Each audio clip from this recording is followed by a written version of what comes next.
I'm giving all praise to Yahweh Shem El Shai B'Shem Rukakodah. Shalom to the 144,000 and the rest of you elect out there. Shalom to you all. And I'm going to entitle this video, The House of David, Episode 4, and Grape. So, over the weekend, at the closing of the camp, we greet each other and say a few words or whatever. And the young elder, Barack Abar, had said something to me. He said, have you been watching House of David? I said, no. I said, but I heard other brothers speak on it. And he said, you got to watch episode 4. It's dealing with the subject of grape. So I said, Dawada, I'm definitely going to watch it. So I just finished watching up until the point where the grape took place. This was this one of Saul's sons had now it doesn't say whether it was a willing participant or she was grape, but the man said, which was a Danite, he said, which that's not even in the scriptures, he said, you defiled my daughter. But then he said that she was fit for another man, which is adultery, even if you don't lay with the woman. I mean, if the husband, the soon-to-be husband, because she was engaged to the man. So the man from the tribe of Dan, which he was a damn Edomite looking dude, he said, you defiled my daughter. She was fit to marry this man. And they started arguing. And the Danite individual said, I'm going to call on the law. He said the law, Deuteronomy, Moses' law, Deuteronomy. He didn't mention the chapter and the verse. And he said, now you must marry her, or you will get stoned. And I believe the woman, I didn't see all the episode 1, episode 2, and so forth, but the woman came out that was supposed to be Samuel's wife, said, if he doesn't marry, if you got to marry her now, if you don't marry her, which is not lawful because she was engaged to be married, he said, you're going to be stoned to death. Which if you, take a woman by force, which he wooed the woman, So it was a mutual thing. When you watch it started at around about the 14 minutes in, where that scene, a little bit, around about 14 or so, and the 13, the beginning of the 14-minute in of episode 4. So the guy says, he said, you got to marry my daughter now, or you're going to be stoned to death. You're going to be put to death. So Saul's wife comes out, which is the mother of the son, one of Saul's son. And then she comes the Edomite coming out like she running shit, bro, like she paid her rent up in there. And she says, he said, I appeal to the law of Moses, the book of Deuteronomy. It's clearly stated in the law. He must be put to death. He must be stoned to death. And then she said something to the effect of, do you really know the law? Because if you really went into the law, which is off, women ain't supposed to be knowing the law. She's supposed to be stoned to death too.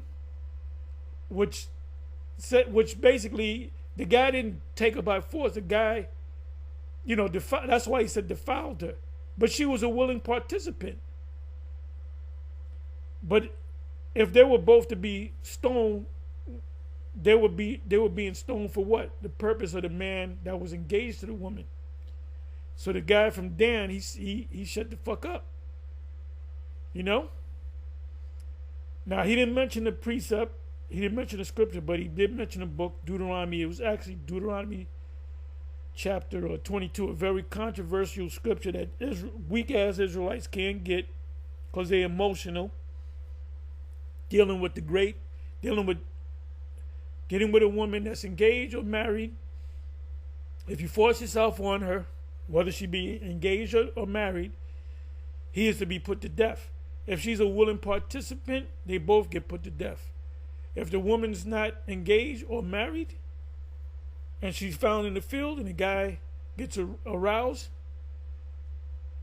and he forces himself on her, he's not to get put to death, and she resists. What happens is he had to go before the judges.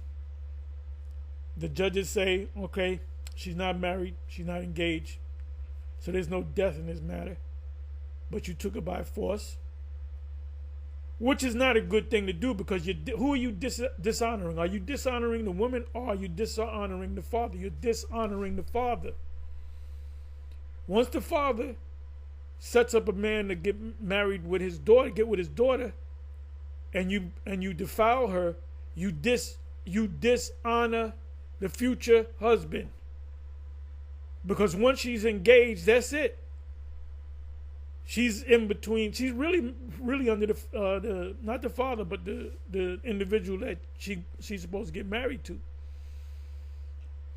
So if she's engaged to be married, betrothed, she's married, she's a willing participant, both of them should be put to death. That's why the mother said what she said. He said both of them going, okay, he'll be stoned, but she gonna be stoned too. And he couldn't say nothing. The Danite couldn't say nothing. Now in the case of, and I'm saying this again, a woman that's not betrothed, engaged, or married, a man entices her.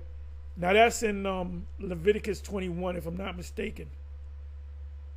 I'm not going to go to it. Somebody can put it in the chat. You can go to the exact scripture where if you woo the woman, they used to call it wooing the woman, and all of us do that. You get with a chick, you take her out a couple of times, and you go, you go to first base, second base, then you got to woo her into doing what you wanted to do. And that's in, matter of fact, let me do this. How am I going to do this? Let me go to the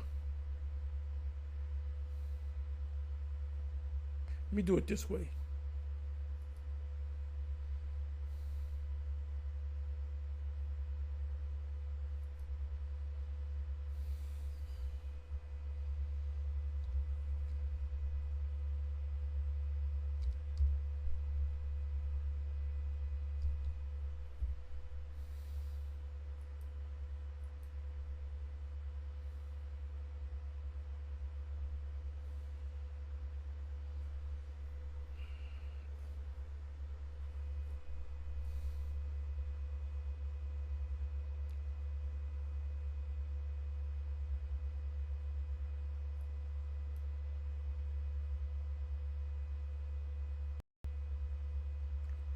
Okay.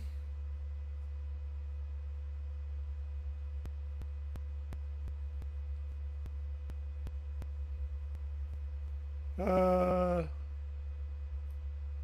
man be a damsel, both betrothed. Let me do this. I should have went to Leviticus. It's either Leviticus 21 or Exodus. I believe is Leviticus 21. Let me just do it this way.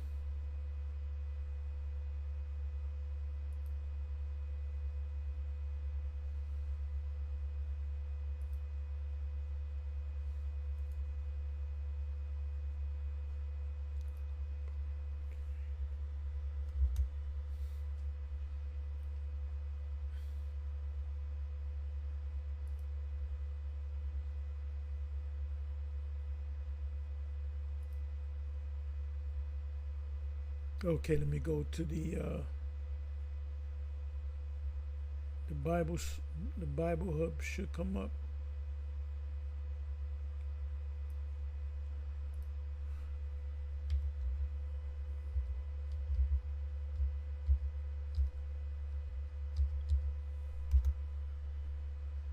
Oh, here we go.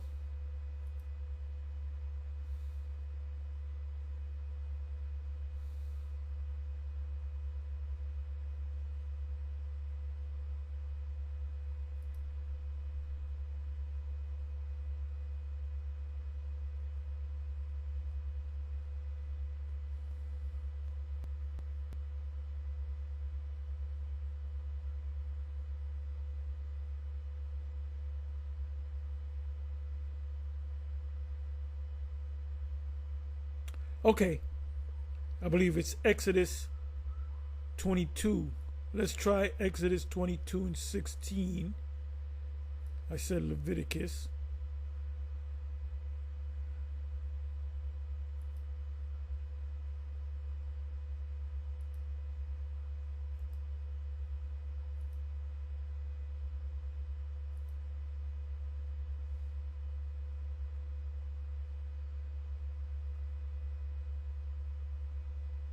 Come on now.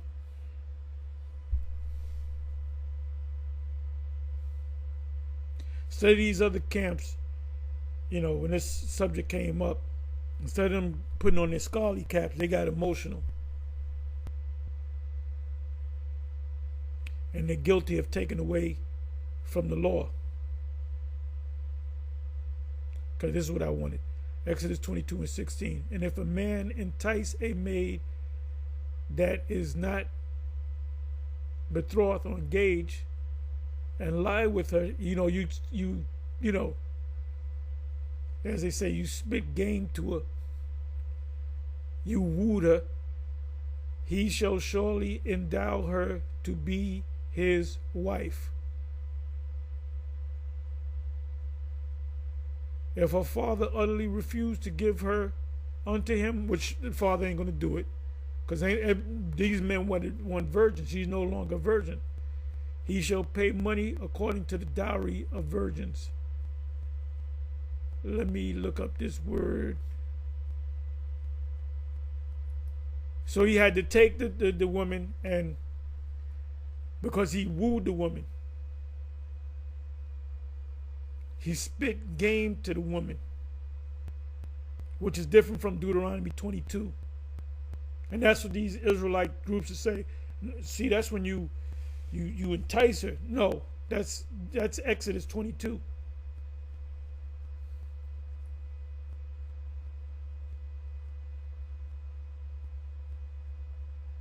And we look up the word endow.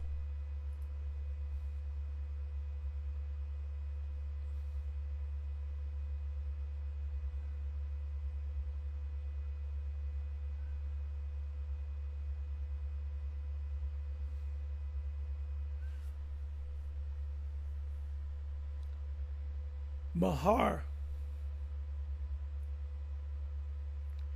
to obtain or acquire by paying purchase price, give a dowry, to obtain in exchange.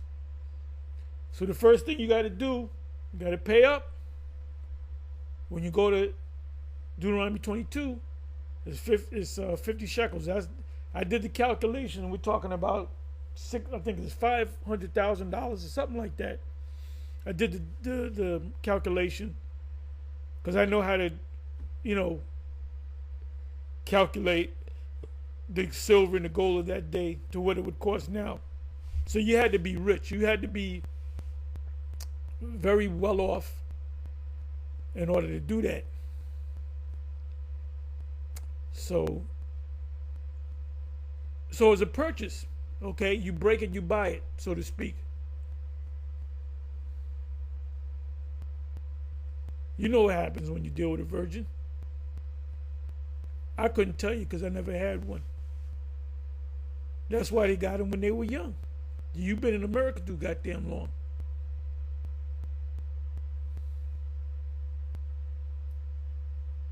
It's like buying a car. You buy a car. car can't jump up and say, I don't want you to buy me. The same thing with a man's daughter. And Hebrew Israelite men sold their daughters to other Israelite men, and the Israelite could either say, this is going to be my wife, or this is going to be my son's wife, or this is just going to be a servant. And that's forever. Guys talking about you know you got to keep the law. You guys don't know the law, man. So let me go to Deuteronomy. I don't got to go to Deuteronomy. You know what it says. So when this man, Saul's son, enticed this Danite's daughter, which is not this is not even written in the scriptures, they just added it in. It's called what's it called? Creative license. They added it in, and the mother coming out all serious, stoic looking. You know, she's got to be stoned too. So the guy, the Danite, didn't know the law, but the woman knew more of the law than he did. But there's a difference between Exodus 22 and Deuteronomy 22. Like I said, these Israelites said, oh, Deuteronomy 22 is talking about when you entice a woman. No. That's in Exodus 22. Anyway, that's all I'm going to say. And I was like watching it, man. First of all, Samuel is an Edomite. And the guy that plays David and the rest of the cast look like Elamites. So what Esau is doing now is, they know they can't get away with making David having blonde hair and blue eye looking Scandinavian. They can't do that shit. They did that shit back in the 40s and the 50s. Can't do that shit no more. You notice they ain't made no movies about the Messiah, right? Because if they got an Edomite to play him, Jake done woke up. Jake then went past that stage, man. You can't put out a movie of the Messiah being somebody looking like a Scandinavian dude with an English accent. You can't do that. Too many Jakes done woke up. Anyway, with that, shalom, on to the next.